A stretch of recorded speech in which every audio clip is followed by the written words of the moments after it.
All right, hello friends, welcome to यार्स का YouTube channel. मेरा नाम है आयुष राठी और ये हमारा ट्रिक्स एंड चीट कोड्स का एक और नया एपिसोड है। और इस एपिसोड में मैं लेने वाला हूँ बिटसैट के क्वेश्चंस अब आप लोगों के लिए। बिटसैट की एक सेपरेट प्लेलिस्ट में बना दूंगा 2021 के, अगर आप एस्पिरेंट हो तो उसका भी लिंक आपको डिस्क्रिप्शन में मिल जाएगा। बिटसैट 2020 से स्टार्ट करेंगे। बहुत सारे क्वेश्चंस में मैंने ट्रिक्स आप लोगों को लगा के मैं दिखाऊंगा अगले आने वाले कुछ एपिसोड्स में, तो आई होप आप लोग बहुत ज़्यादा एंजॉय करोगे। तो जल्दी से इस वीडियो को लाइक करके चैनल को सब्सक्राइब करके AR स्क्वाड का हिस्सा बन जाओ। उम्मीद करते हैं कि आपको वीडियो पसंद आएगी।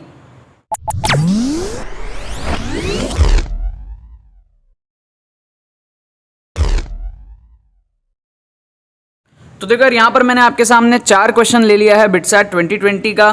बैक टू बैक एपिसोड्स आएंगे बिटसैट 2020 के। बहुत सारे क्वेश्चंस में ट्रिक्स लग रहे हैं और बहुत सारे क्वेश्चंस के ट्रिक्स मैं आप लोगों को दिखाऊंगा। यहाँ पर आप 2 क्वेश्चन देख सकते हो। यहाँ पर पहला क्वेश्चन आपको दिखा है कुछ सीक्वेंस एंड सीरीज से रिलेटेड। ये दूसरा क्वेश्चन आपको दिख रहा है कुछ कोऑर्डिनेट ज्योमेट्री सर्कल से रिलेटेड।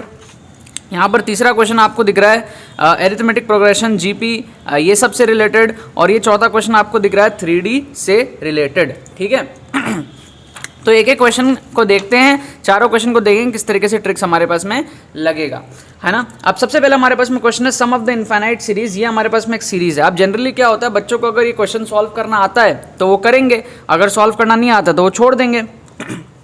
तो ट्रिक क्या है, अपने को छोड़ के नहीं आना है। अपने को क्या करना है, अपने को ई की वैल्यू पता है। ई की वैल्यू कितनी होती है 2.7 समथिंग। ठीक है, ये बेसिक चीज़ें आपको आनी चाहिए कि ये ई की वैल्यू कितनी होती है। ये 2.7 समथिंग होती है, ये हम लोग को पता होना चाहिए पहले से, राइट। तो अब हम लोग क्या करेंगे, इसको सॉल्व करने का ट्राई करेंगे। तो ये हमारे पास में 2 का स्क्वायर हो गया 4, है ना। 4 डिवाइडेड बाई 2 फैक्टोरियल। 2 फैक्टोरियल मतलब 2, है ना, प्लस 2 का पावर 4। 2 का पावर 4 मतलब कितना होता है 16। 16 डिवाइड बाई 4 फैक्टोरियल। 4 फैक्टोरियल मतलब 4 इंटू 3 इंटू 2 मतलब कि 12 2 जा 24। उसके बाद में 2 का पावर 6 मतलब 64 और डिवाइडेड बाई 6 फैक्टोरियल। 6 फैक्टोरियल मतलब कि 6 इंटू 5 इंटू 4 इंटू 3 इंटू 2। तो ये कितना हो गया 30, 120, 120, 360, 362, 720, मतलब बहुत बड़ा नंबर हो गया, है ना। तो इसका मतलब इससे और आगे जाएंगे तो ये नंबर जो है बहुत छोटा होता जाएगा। समझ लो ये 0 को 10 कर जाएगा क्योंकि 64/720 है। समझ रहे हो, बहुत बहुत छोटा नंबर है ये, राइट, 0 पॉइंट समथिंग। और अगर हम आगे जाएंगे तो ये नंबर और छोटे होते जाएंगे। तो ये वैल्यू कितनी है, ये वैल्यू हमारे पास में 2 है। ये वैल्यू कितनी है हमारे पास में, ये वैल्यू हमारे पास में ये है 2/3, है ना, मतलब कि 0.66, 1 से थोड़ी सी छोटी, है ना, 0.66। और ये सारे जितने भी नंबर्स आएंगे ना, इन सबको मिला करके ये इतने छोटे छोटे नंबर है, 0.1, 0.01, इस तरीके से इतने छोटे छोटे नंबर है कि ये सब मिला के ना ये टोटल जो है लगभग 3 के आसपास फील हो रहा है। क्या आपको ये चीज़ फील हो रहा है ना। 2.6 ये जो भी 2/3 जितना भी और बाकी छोटे छोटे नंबर और ऐड होकर 3 के आसपास पहुंचेंगे, राइट। अच्छा, तो हम लोग क्या करेंगे, ई की वैल्यू 2.7 पुट करेंगे ऑप्शंस में और देखेंगे किसकी वैल्यू 3 के आसपास आ रही है। तो अगर हम लोग ए ऑप्शन में पुट करते हैं तो 2.7 का स्क्वायर मतलब कि 3 का स्क्वायर 9 होता है, तो 9 से थोड़ा सा कम 8 मान लेते हैं। 8 + 1 divided by 2 into E, 2 into 2.7 मतलब कि 5.4 के आसपास। तो ये हो जाएगा 9/5.4 के आसपास। तो ये आ रहा है 2 से छोटा। 9/5.4 इज 2 से छोटा, तो ये वैल्यू सेटिस्फाई नहीं कर रही है। समझ रहे हो। फिर यहां पर देखो 2.7 का स्क्वायर। 2.7 का स्क्वायर मतलब कितना हो गया, 3 का स्क्वायर होता है 9, 9 का स्क्वायर होता है 81, है ना। तो उससे थोड़ा सा कम होगा, समझ रहे हो। 2.7 का स्क्वायर का भी स्क्वायर मतलब कि 4, मतलब कि हम क्या करें 3 से कंपेयर कर लेते हैं। तो 3 का पावर 4 कितना होता है 81। 81 से थोड़ा कम होगा, है ना। 81 से कम आप 70 मान लो, है ना। 70 + 1 71, 70 के आसपास हो जाएगा ऊपर का टर्म। और नीचे का टर्म हमारे पास हो जाएगा 2e स्क्वायर। 2e स्क्वायर का क्या मतलब हुआ, 2 इंटू 2.7 का स्क्वायर मतलब 3 का स्क्वायर के आसपास, है ना। 9 से थोड़ा कम 8, 8 2 जा 16 मान लो। तो ये 70/16 आ रहा है। तो ये कितना आ रहा है 4-5 के आसपास। कितना आ रहा है 4-5 के आसपास। 16 4 जा 64 होता है। तो ये भी 3 से कुछ बड़ा आ रहा है, तो इसको भी हम लोग एलिमिनेट कर सकते हैं। हमको 3 के क्लोजेस्ट चाहिए, समझ रहे हो। अब ये वाला ऑप्शन देखो, ई स्क्वायर -1, तो मतलब कि 2.7 का स्क्वायर -1 उसका भी होल स्क्वायर, ठीक है, और डिवाइडेड बाई 2 इंटू 2.7 का होल स्क्वायर। ये वाला ऑप्शन देखो, तो ये 2.7 का होल स्क्वायर हो जाएगा हमारे पास में कितना, 3 का स्क्वायर 9 होता है, उससे थोड़ा कम 8 मान लो, 8 में से 1 को माइनस करो 7 मान लो, 7 का स्क्वायर करो तो हो जाएगा 49, और डिवाइड करोगे 2.7 का स्क्वायर मतलब कि वही हमारे पास में 8, 8 2 जो हो जाएगा हमारे पास में 16, तो ये 49/16 आ रहा है, और 49/16 जो है हमारे 3 के आसपास वैल्यू है, क्योंकि 16 3 जा 48 होता है। इसका मतलब ये वाला आंसर हमारा होने के चांसेस बहुत ज़्यादा बनते हैं।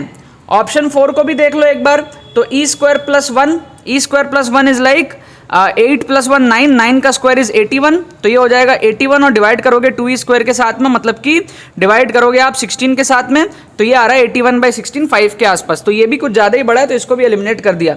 सिर्फ और सिर्फ सी ऑप्शन ऐसा है जो 3 के आसपास हमको वैल्यू दे रहा है, तो हम ट्रिक्स एंड चीट कोड्स के अंदर में सी ऑप्शन को मार्क करके आएंगे। क्या आपको ये बात समझ में आई है ना? ईजी था, सॉल्व करना नहीं आता, फिर भी हमने ई की वैल्यू 2.7 जान करके हमने इसको सॉल्व कर दिया, राइट। अब सेकंड क्वेश्चन देखते हैं। A straight rod of length 9 units slides with its end A and B always on the x and y axis respectively, ठीक है। तो ये हमारे पास में एक रॉड है जो कि 9 लेंथ का है, 9 यूनिट का है। अब ये A और B हमारे पास में x और y में इंटरसेप्ट है इसके, तो हम क्या करते हैं, ट्रिक लगा के x और y को बराबर ले लेते हैं। Let's say suppose we are taking x and y equal, तो ये जो हाइपोटेनस है ये कितना है, 9 यूनिट्स, हाइपोटेनस इज 9 यूनिट्स, ठीक है। तो x और y की वैल्यू कितनी होगी, देखो √x² + x², क्योंकि x और y को हमने सेम ही लिया है ना, दोनों को हमने सेम ही लिया है, तो x² + x² = 9, तो ये हो जाएगा हमारे पास में 2x² = 81, है ना, क्या सही कर रहा हूं मैं, 2x² = 81, तो x² = 81/2, तो x = 9/√2, x = 9/√2, तो y की वैल्यू भी 9/√2 हो जाएगी इस पर्टिकुलर केस में। देखो केस बहुत सारे बनेंगे, लेकिन ये भी तो एक केस बनेगा ना, है ना, तो ये हो जाएगा 9/√2 और 9/√2, ठीक है। अब समझना, ये हमारा हो जाएगा 9/√2, 0, और ये हमारा हो जाएगा 0, 9/√2, ठीक है। तो हमको क्या है, हमको बोल रहा है कि centroid, locus of the centroid of triangle OAB, तो ये हो गया हमारा O, ये हो गया हमारा लेट से A, और ये हो गया हमारा लेट से B। अब इसका आप सेंट्रॉइड निकाल लो। इसका सेंट्रॉइड क्या होगा, तीनों को ऐड करके डिवाइडेड बाई 3 करेंगे, है ना। तो हमारे पास में x कोऑर्डिनेट देखो, इसका हो गया 0, इसका हो गया 0, इसका हो गया 9/√2, तो 9/√2 डिवाइडेड बाई 3 आ जाएगा, 9/√2 डिवाइडेड बाई 3, इसका मतलब 9/3 और ये √2, तो 3 से ऊपर कटेगा 9, तो 3/√2 बचेगा, है ना। इसी तरीके से y एक्सिस का निकालेंगे, तो y एक्सिस में इसका 0 हो गया, इसका 0 हो गया, इसका हो गया 9/√2, तो वापस से यही आएगा 3/√2। तो x और y जो है कोऑर्डिनेट हमारे सेंट्रॉइड के, वो क्या आ रहे हैं, 3/√2 और 3/√2 आ रहे हैं। तो 3/√2 और 3/√2 कौन सा इक्वेशन सेटिस्फाई करेगा, इसका स्क्वायर करना जरा, तो ये आएगा 9/2 + 9/2, और 9/2 9/2 को ऐड करोगे तो कितना आएगा, 9 आएगा। तो x² + y² = 9 जो है वो सेटिस्फाई हो रहा है, तो बाकी ऑप्शन हो गए एलिमिनेट। बचा कौन सा ऑप्शन, x² + y² = 9, ठीक है। देखो हमको बोला गया था एक स्ट्रेट रॉड था जो कि 9 लेंथ का था, तो ये हाइपोटेनस 9 थी, राइट। अब उसकी एंड A और B थी x और y में। अब वो x की वैल्यू y की वैल्यू कुछ भी हो सकती है, लेकिन हमने चालाकी से एक पर्टिकुलर स्पेशल केस ले लिया जिसमें हमने x और y को बराबर ले लिया, ठीक है। x बड़ा हो सकता है y से, y बड़ा हो सकता है x से, नो डाउट बहुत सारे केसेस बनेंगे, लेकिन उसमें से एक केस ये भी तो होगा जब x और y बराबर होंगे, तो हमने उस वाले केस को लिया ताकि हम उससे एक्चुअल में आसानी से अपने आंसर को निकाल पाएं कम टाइम में, राइट। तो जब हमने x और y को बराबर लिया तो x और y की वैल्यू आई 9/√2, ठीक है। अब उसमें हमने सेंट्रॉइड निकाल लिया, सेंट्रॉइड आ गया हमारा 3/√2, 3/√2, 3/√2 को पुट करा तो हमारा ऑप्शन बी सेटिस्फाई कर गया, तो हम ऑप्शन बी को मार्क करके अपने अगले क्वेश्चन में चले जाएंगे। समझ में आया? नेक्स्ट देखते हैं।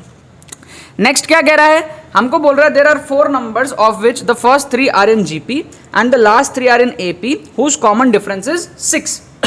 कॉमन डिफरेंस 6 चाहिए हमको भैया। तो कॉमन डिफरेंस 6 आप देखो, सबसे पहले -2 और 4 के बीच में कॉमन डिफरेंस 6 का है, -4 और 2 के बीच में भी है, 2 और 6 के बीच में तो कॉमन डिफरेंस नहीं है 6 का, 4 का डिफरेंस है, राइट। नन ऑफ दिस को भी एक बार के लिए होल्ड पे रखो, अगर इसमें आंसर नहीं आएगा तो नन ऑफ दिस देखेंगे। अच्छा, और देखो हमको बोल रहा है first and last numbers are equal, पहला और आखिरी नंबर इक्वल होगा, तो पहला और आखिरी नंबर इक्वल होगा हमारे पास में, टोटल 4 नंबर है, ठीक है। पहले 3 GP में है और पहला और आखिरी इक्वल है, ठीक है। और हमको यहाँ पर मिडिल के 2 नंबर दिए हुए हैं, ठीक है। हमको other 2 number then the 2 other numbers आ रही है, मिडिल के 2 नंबर हमको दिए हुए हैं। अच्छा, मान लो -2 होगा, 4 होगा, तो अगला क्या होगा 10, अगला होगा 10, और अगला होगा 10 तो पहला भी होगा 10 क्योंकि हमको फर्स्ट और लास्ट नंबर इक्वल दिया हुआ है, ठीक है। तो क्या ये जीपी बन रहा है? -2 डिवाइडेड बाई 4 करोगे तो -1/5 आएगा, 4 डिवाइडेड बाई -2 करोगे तो -1/5 आएगा क्या? नहीं आएगा, तो ये जीपी नहीं बन रहा है। तो पहला ऑप्शन एलिमिनेट, क्योंकि हमको बोला है कि पहला 3 नंबर जो है वो जीपी में है, राइट। अच्छा यहाँ पे पुट करके देखो -4 2, तो अगला क्या आएगा? अगला आएगा हमारा 8, और अगर अगला 8 है तो पहला भी होगा 8 क्योंकि हमको बोला है first and last numbers are equal. अच्छा अब देखो पहले 3 नंबर जीपी में आ रहे हैं क्या? -4 divided by 8 is -1/2 and 2 divided by -4 is also -1/2, मतलब ये जीपी भी हो गया और ये एपी भी हो गया। पहले 3 नंबर जीपी में भी आ रहे हैं, बाद के 3 नंबर एपी में आ ही रहे हैं, और कॉमन डिफरेंस 6 है ही सही, बाकी सारे ऑप्शन एलिमिनेट है ही सही, बचा ऑप्शन बी हमारा। तो हम क्या करेंगे? ऑप्शन बी को मार्क करके आ जाएंगे, जिसमें हमारे बीच के नंबर्स होंगे -4 और 2, और स्टार्टिंग के और एंडिंग के नंबर 8 8 अगर हम बैठाएंगे तो हमारे ये सेटिस्फाई कंडीशंस हो जाएंगे, राइट। तो इसमें भी हमने क्या करा? सॉल्व नहीं करा, ऑप्शंस में से घुस करके आंसर को निकाल लिया। अब इसको देखते हैं लास्ट क्वेश्चन को, बहुत ज़्यादा मजा आएगा आपको। हमको बोल रहा है the distance from the point इतना, ये एक पॉइंट है 3 4 5 to the point where this line meets this plane, ठीक है। मैं आपको क्या कहता हूं, आप परपेंडिकुलर डिस्टेंस निकाल लो। परपेंडिकुलर डिस्टेंस निकालना आता है? वो तो सिंपल है, कैसे निकालोगे?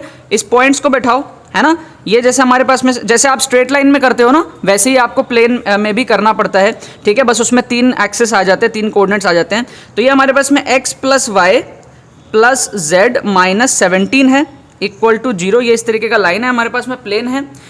इससे आप निकालो परपेंडिकुलर डिस्टेंस। तो 3 को बैठाओगे यहाँ पे 3 हो जाएगा, 4 को बैठाओगे यहाँ पे 4 हो जाएगा, 5 को बैठाओगे यहाँ पे 5 हो जाएगा, -17 करोगे, है ना, डिवाइडेड करोगे √1 स्क्वायर + 1 स्क्वायर + 1 स्क्वायर। ये जो कोएफिशिएंट होता है ना x का, y का, z का, उसका होता है। तो √a² + b² + c स्क्वायर, यहाँ पर a b c तीनों 1 है, तो √1 स्क्वायर + 1 स्क्वायर + 1 स्क्वायर ऐसा आ जाएगा, और इसका मॉड ले लेना पड़ेगा अपन को, ठीक है।